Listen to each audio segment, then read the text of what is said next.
मागच्या व्हिडिओमध्ये जे ऐकलं पाहिलं त्याच्या पुढं काय झालं हे आपण पाहणार आहोत. कारण मागच्या वेळेला पुत्ररक्षणासाठी म्हणजे राजपुत्र सिद्धार्थ गौतमाला बाबा संसारात किंवा राज्य करण्यामध्ये कसं म्हणजे त्याचं मन रमेल याच्यासाठी राजा सिद्धोधनाने आटोकाट प्रयत्न केले. त्याच्यासाठी प्रसाद बांधले. त्याचे भौतिक सुख आणि भोगविलास याच्यात गुंतवून ठेवण्यासाठी त्याने अनेक प्रयत्न केले आणि त्याच्यासाठी त्याने अंतरपुराची रचना केली. वेगवेगळ्या ऋतूसाठी वेगळे महाल बांधले. त्याला काय इतकं सुख घेण्यासाठी सर्व काही सुविधा त्यांनी उपलब्ध करून दिल्या आणि त्याच्यासाठी त्यांच्या अमात्याला सांगून जेवढा काही प्रयत्न होईल, जेवढं काही माझ्या राजकुमाराला किंवा राजपुत्राला सुखी ठेवता येईल आणि त्याला संसारात मन लागेल असा प्रयत्न करण्यासाठी त्यांनी त्यांच्या प्रधानाला सांगितले होते.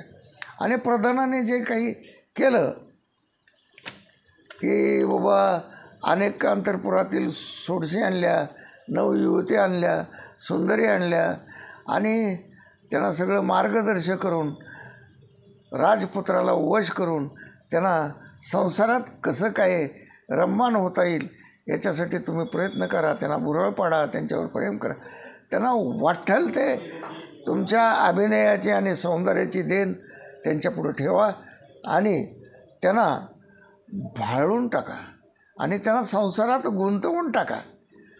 हे असं त्या अमात्याने त्या सोडशी किंवा अप्सरा, नवयुवती, सुंदरी, तरुण युवती अतिशय सुंदर अशा देखण्या, लोबस अशा असणाऱ्या त्या अवतीभोवती सिद्धार्थ गौतमाच्या ठेवल्या आणि खूप प्रयत्न केला. तरीही ह्या इतक्या देखण्या, सुंदर, तरुण, लोबस युवती किंवा अप्सरा ह्या सोडशी सिद्धार्थ गौतमाला वश करण्यामध्ये असफल झाल्या. हे आपण मागे पाहिलेलेच आहे. आणि मग त्याच्यानंतर हा सिद्धार्थ गौतम हा नवयवनात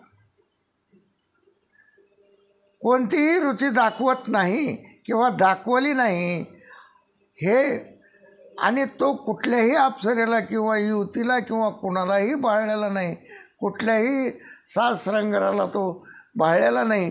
हे जेव्हा त्या प्रधानमंत्री त्यांचे किंवा प्रधान असतील, अमात्य असतील किंवा उदाई असतील यांना खात्री झाली आणि त्याच्यानंतर हा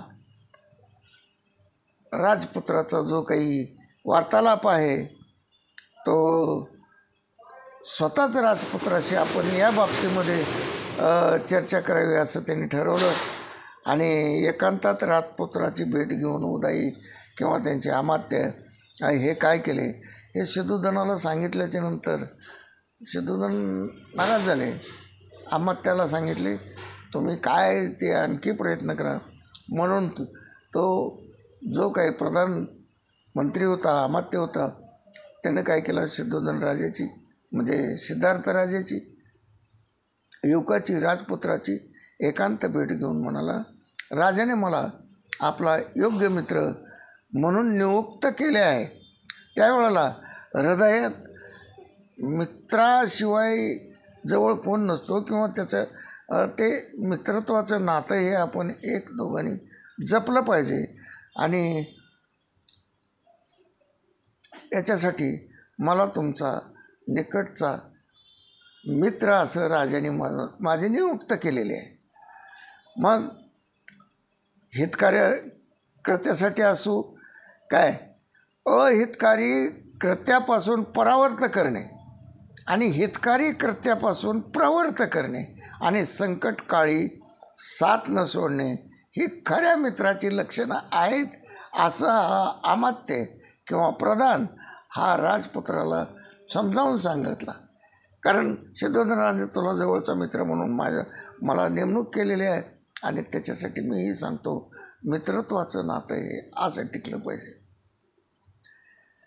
त्याच्यानंतर त्यानं अनेक प्रकारे ऋषी मुनी देव देवता यांनी छलकपटाने स्त्रीला वश कसे केले. देव देवता ऋषी मुनी यांनी अनेक स्त्रियांना, अनेक अशा तरुण युवतींना मोहित कसे केले याचे उदाहरणं एक एक एक एक असा तो अमात्य किंवा प्रधान गौतमाला सांगावं लागला.